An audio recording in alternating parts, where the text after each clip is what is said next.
Morning all of you. कल हमने कक्षा 9 की मैथ में अभ्यास 2.1 के 2 सवाल लगा लिए थे और तीसरा मैंने आपको दिया था कि आप खुद से लगा के लाना। ठीक है, 2 सवाल लगाने के बाद तीसरा मैंने आपको दिया था कि आप खुद से लगा के आना। अब हम लगाएंगे क्वेश्चन नंबर 4।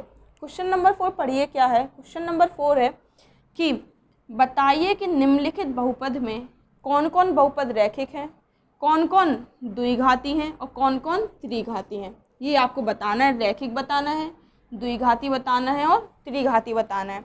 तो कल मैं आपको बताया था कि रैखिक कौन से होते हैं, द्विघाती कौन से होते हैं, त्रिघाती कौन से होते हैं। देखो, जिस बहुपद की घात 1 हो, घात कितनी हो, घात हो 1, तो वो होता है रैखिक बहुपद।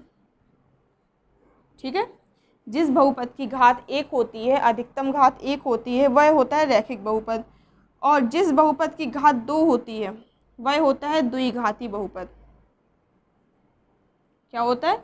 द्विघाती बहुपद। और जिस बहुपद की अधिकतम घात 3 होती है वह होता है त्रिघाती बहुपद। तो आप ऐसे पहचान सकते हैं, जब आपको बहुत सारे बहुपद दिए जाएं और उसे पूछा जाए कि रैखिक, द्विघाती और त्रिघाती बहुपद बताइए, तो आप बता सकते हैं जिस बहुपद की अधिकतम घात 1 होगी वह होगा रैखिक बहुपद, जिस बहुपद की अधिकतम घात 2 होगी वह होगा द्विघात बहुपद, और जिस बहुपद की अधिकतम घात 3 होगी वह होगा त्रिघात बहुपद। होपफुली यहाँ तक आपको समझ में आ गया होगा। अब कुछ बहुपद लेते हैं और उनमें से देखते हैं कि कौन से रैखिक हैं, कौन से द्विघाती हैं और कौन से त्रिघाती हैं। जैसे पहला दिया गया है x² + x। ठीक है, अब मैंने बताया था बहुपद की घात वही होती है जो उसकी अधिकतम घात होती है। तो आप यहाँ देखिए, यहाँ पे घात 1 है और यहाँ पे घात 2 है, यहाँ पे 1 है और यहाँ पे 2 है। तो आप इसे बता सकते हैं कि इसकी अधिकतम घात क्या है। अधिकतम घात वही होती है जो पूरे बहुपद की सबसे बड़ी घात होती है। तो इसकी अधिकतम घात क्या है? इसकी अधिकतम घात है 2। क्या है? 2। इसकी अधिकतम घात है 2। तो ये कौन सा बहुपद होगा? मैंने बताया था जिस बहुपद की अधिकतम घात 2 होती है वह होता है द्विघाती बहुपद। तो ये हो गया आपका द्विघाती बहुपद। ये हो गया आपका द्विघातीय बहुपद। ठीक है, यहाँ तक समझ में आ गया। अब हमें सेकंड दिया है x - x³, मतलब x - x⁻3, ये हमें दिया गया है। तो यहाँ पे आप बताइए कि बहुपद की अधिकतम घात क्या है। तो यहाँ पे बहुपद की अधिकतम घात है, यहाँ पे बहुपद की अधिकतम घात है 3, क्योंकि 3 ही यहाँ पे सबसे बड़ी घात है। तो इसकी अधिकतम घात क्या होगी? 3। तो ये कौन सा बहुपद बन गया? मैंने बताया था जब 3 घात हो तो ये बन जाता त्रिघाती बहुपद। त्रिघाती बहुपद। ठीक है, यहाँ तक समझ आ गया। अब देखो, थर्ड दिया गया है y + y² + 4, और फोर्थ दिया गया है 1 + x। फोर्थ यहाँ ना दिख रहा हो तो यहाँ लिख दे रही हूँ, फोर्थ दिया है 1 + x। ठीक है, अब देखो इसमें आपको अधिकतम घात देखनी है पहले। तो क्या है अधिकतम घात? क्या होगी इसकी? 2, क्योंकि वही इसकी सबसे बड़ी घात है। अधिकतम घात होगी 2, वही इसकी सबसे बड़ी घात है। तो ये कौन सा बहुपद हो गया? फिर ये द्विघाती बहुपद हो गया। द्विघाती बहुपद। ऐसे आपको सारे देख लेने हैं। अब देखो, फोर्थ दिया है 1 + x। इसमें x की पावर क्या है? 1। x की पावर क्या है? 1 है, और 1 ही यहाँ पे सबसे बड़ी घात है, क्योंकि x और तो x कोई लिखा नहीं है, सिर्फ एक ही x है जिसकी घात 1 है। तो इसकी अधिकतम घात क्या हो गई? इसकी अधिकतम घात हो गई, इसकी अधिकतम घात हो गई 1। तो ये कौन सा बहुपद बताया? मैंने बोला था जब घात 1 हो तो वह रैखिक बहुपद होता है। तो ये कौन सा हो गया? रैखिक बहुपद। यहाँ तक आपको समझ में आ गया होगा। ठीक है, अब देखो मैं खुद से कुछ एग्जाम्पल्स लेती हूँ। जैसे कभी कभी गुणा में लिख देते हैं, भाग में लिख देते हैं, ऐसे लिख देते हैं। जैसे मैंने खुद से एक एग्जाम्पल लिया, x प्लस 2। इसमें उसने पूछ लिया बताओ ये द्विघाती है, त्रिघाती है कि रैखिक है। तो अगर आप ध्यान से नहीं देखेंगे तो आप इसे रैखिक बोल दें, क्योंकि कैसे, यहाँ पे एक घात, यहाँ पे एक घात, तो इसकी अधिकतम घात 1, तो ये रैखिक। लेकिन ये गलत है, ये ऐसे नहीं होगा। पहले इसे तो सॉल्व करेंगे, पहले क्या करेंगे, इसे सॉल्व, फिर देखेंगे इसकी अधिकतम घात क्या है। सॉल्व करने के लिए x का अंदर गुणा कराएंगे, x का अंदर गुणा कराने पे आएगा x² प्लस 2x। आया, ये आया। अब देखो इसमें अधिकतम घात क्या बनी, अब इसमें अधिकतम घात बनी 2। कितनी बनी, 2। अब इसकी अधिकतम घात बन गई 2। अगर आप डायरेक्ट यहाँ से बोल देते तो इसकी अधिकतम घात 1 होती, और आप रैखिक बोल देते तो गलत हो जाता। तो हर क्वेश्चन को पहले सॉल्व करो, जितना वो सॉल्व हो रहा है वहाँ तक, ठीक है। तो अब ये बन गया द्विघाती बहुपद।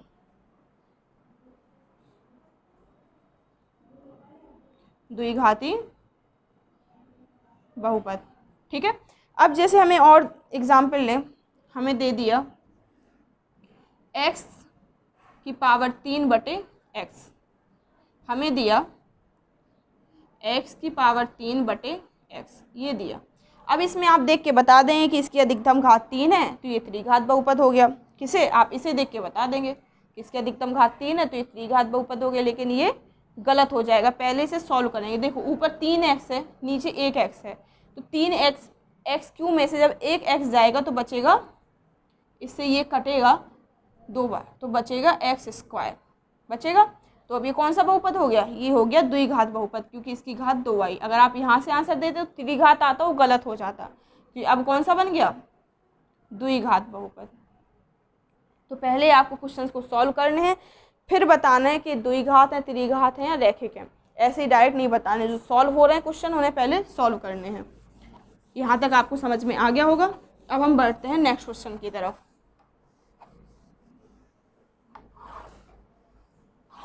देखो नेक्स्ट क्वेश्चन आपका है, निम्नलिखित बहुपद में प्रत्येक बहुपद की घात ज्ञात कीजिए। नेक्स्ट आपका है प्रश्न संख्या 5। कुछ बहुपद दिए हैं, उसमें आपको प्रत्येक की घात ज्ञात करनी है। लिखा है निम्नलिखित बहुपद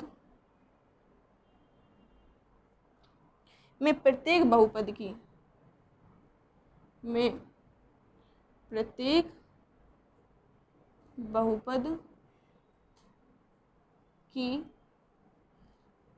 घात ज्ञात कीजिए। घात ज्ञात कीजिए, ये लिखा है। अब मैंने आपको बताया था कि बहुपद की घात वही होती है जो उसकी अधिकतम घात होती है, यही बताया था। अब जैसे पहला दिया गया है 5x³ plus 4x² plus 7x, ये दिया गया है, ठीक है। तो अब इसमें आपको बताने इस पूरे बहुपद की घात क्या होगी। इस पूरे बहुपद की घात क्या होगी, मैंने आपको बताया कि जो इसकी अधिकतम घात होगी वही पूरे बहुपद की घात होगी। तो इसकी अधिकतम घात क्या है, 3। यहाँ पे 1 है, यहाँ 2 है, यहाँ 3 है, तो अधिकतम घात क्या हो गई, 3। तो बहुपद की घात हो गई 3।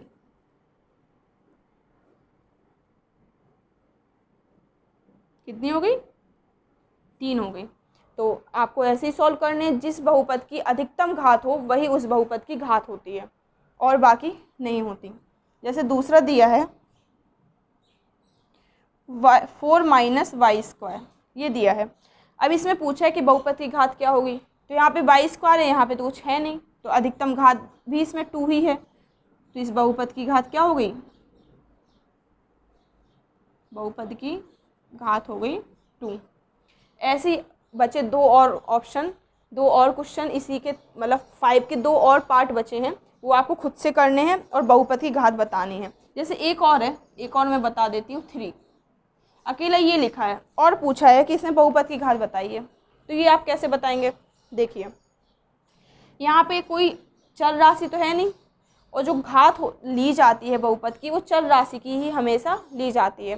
क्या बोला मैंने, जो घात बहुपद की ली जाती है वो हमेशा चर राशि की ही ली जाती है। तो यहाँ कोई चर तो है नहीं, अचर है। तो आप इसे कैसे करेंगे, इसको आप लिख सकते हैं 3 गुणा x की पावर 0, x की पावर 0, y की पावर 0, z की किसी की भी पावर 0 लिख सकते हैं। ठीक है। अब आप जानते हैं कि किसी भी संख्या की पावर या किसी भी अचर, किसी भी चर, किसी की भी पावर में 0 लिखी हो तो उसकी वैल्यू कितनी होती है, 1 होती है। ये हमेशा याद रखना। अकेला x नहीं, यहाँ पे कुछ भी हो सकता है। ठीक है, ये हमेशा याद रखना कि चाहे चर की पावर 0 लिखी हो, चाहे अचर की पावर 0 लिखी हो, चाहे किसी भी संख्या x y z 1 2 3 किसी की भी संख्या के पावर में 0 हो तो उसकी वैल्यू हमेशा 1 होती है। तो अगर हम यहाँ ये कर भी देंगे तो इसकी वैल्यू 1 होगी तो कोई फ़र्क पड़ेगा नहीं, लेकिन यहाँ से हमें बहुपद की घात जरूर मिल जाएगी। तो हमने x पावर अगर 0 बना दिया तो यहाँ बहुपद की घात क्या हो गई, 0। यहाँ बहुपद की घात हो गई 0, क्योंकि x की अधिकतम पावर 0 है। यहाँ तक समझ में आ गया। ठीक है, अब हम आगे देखते हैं।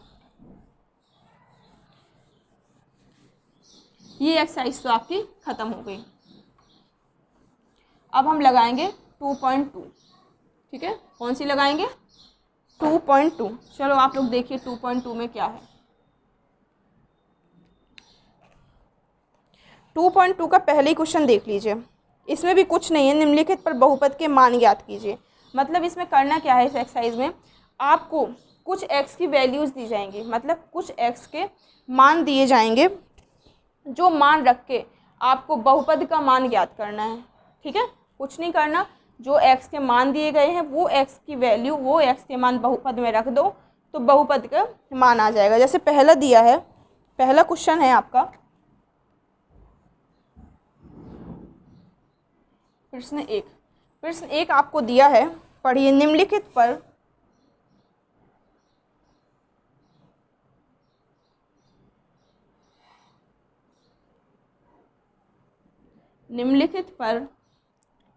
बहुपद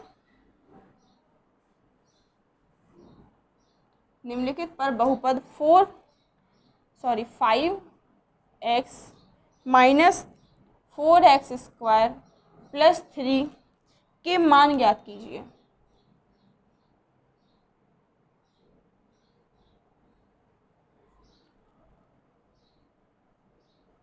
के मान ज्ञात कीजिए। ठीक है, यहाँ तक समझ में आ गया। अब आपको x की 3 अलग अलग वैल्यू दी गई हैं, x0, x बराबर 0, x बराबर -1 और x बराबर 2। ये 3 वैल्यू आपको दी गई हैं, x की अलग अलग 3 वैल्यू दी गई हैं। तो आपको इस बहुपद का मान ज्ञात करना है x की सारी अलग अलग मानों पर, सारे अलग अलग वैल्यू पर। अब देखो, सबसे पहले तो हम इस बहुपद को px के इक्वल में मान लें। माना px is equal to 5x minus 4x square plus 3, ये हमने मान लिया। अब हमें पहला ऑप्शन लेके चलना है और पहला ऑप्शन या पहला क्वेश्चन सॉल्व करना है। तो पहले में दिया है x इज इक्वल टू 0।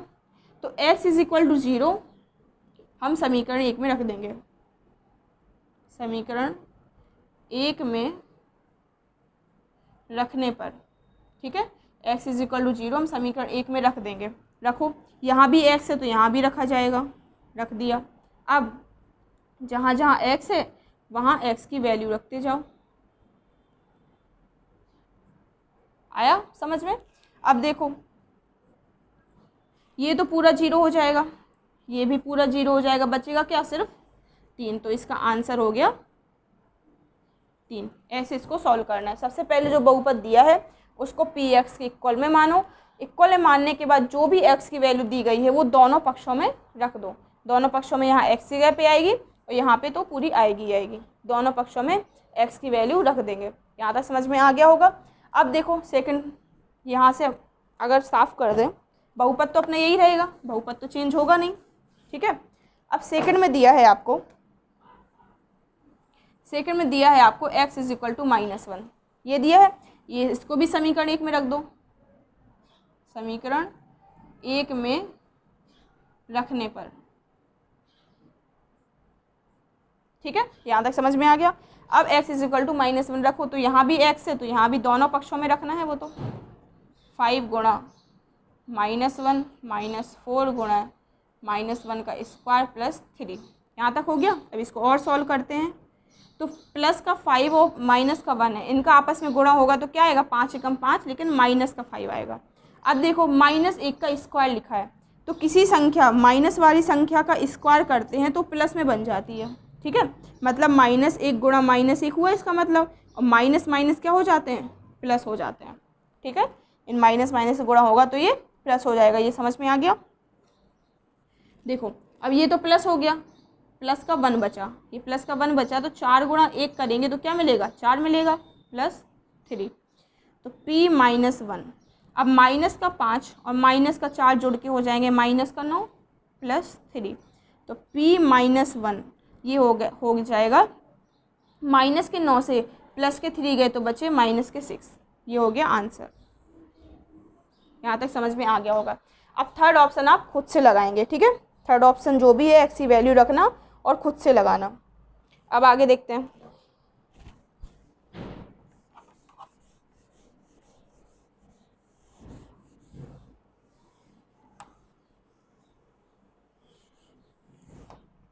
आगे आपका प्रश्न सेकंड है, प्रश्न संख्या 2 है। निम्नलिखित बहुपदों में से प्रत्येक बहुपद के लिए निम्नलिखित बहुपद में से प्रत्येक बहुपद के लिए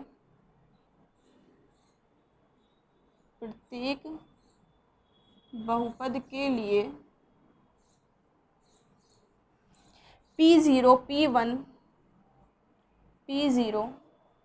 P1 P2 ज्ञात कीजिए,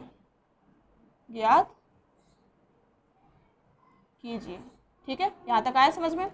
ये 3 आपको ज्ञात करने। अब आपको कुछ बहुपद दिए गए, जैसे पहला दिया गया है Py is equal to y square minus y plus 1, ये दिया गया है। अब आप इसमें कैसे ज्ञात करेंगे, देखिए इसमें आप क्या करेंगे, आपको P0 P1 P2 3 ज्ञात करने हैं। तो आपको इस बहुपद में P0 P1 और P2 के मान ज्ञात करने हैं। तो अब देखो, अगर हम P0 ज्ञात करते हैं, P0 तो यहाँ पे Py लिखा है, यहाँ P0, तो y की वैल्यू क्या हो गई, यहाँ पे y की वैल्यू हो गई 0। वो तो है ही, जो हम यहाँ अंदर ब्रैकेट में मानते हैं वही यहाँ पे लिखा है। मतलब यहाँ P0 यहाँ Py है, तो P तो है, y की वैल्यू कितनी हो गई, 0 हो गई। तो हम यहाँ y की वैल्यू इस समीकरण में रख देंगे, y की वैल्यू इस समीकरण में रख देंगे, तो P0 बराबर आ जाएगा हमारा y की वैल्यू 0, तो 0 का स्क्वायर माइनस 0 प्लस 1, ठीक है। तो ये सारे 0 हो गए, ये बचा 1, तो P0 की वैल्यू कितनी आ गई, 1 आ गई। ऐसे ही हम P1 ज्ञात कर लेंगे। जब हम P1 ज्ञात करेंगे तो y की वैल्यू क्या हो गई हमारी, 1 हो गई। जो भी यहाँ अचर दिया है उसी की वैल्यू, अगर यहाँ x दिया होता तो x की वैल्यू हो जाती, z दिया होता तो z की, t दिया होता तो t की। जो भी यहाँ अचर दिया होता है वही इसके अंदर जो लिखा होता है उसकी वैल्यू बन जाती है, ठीक है।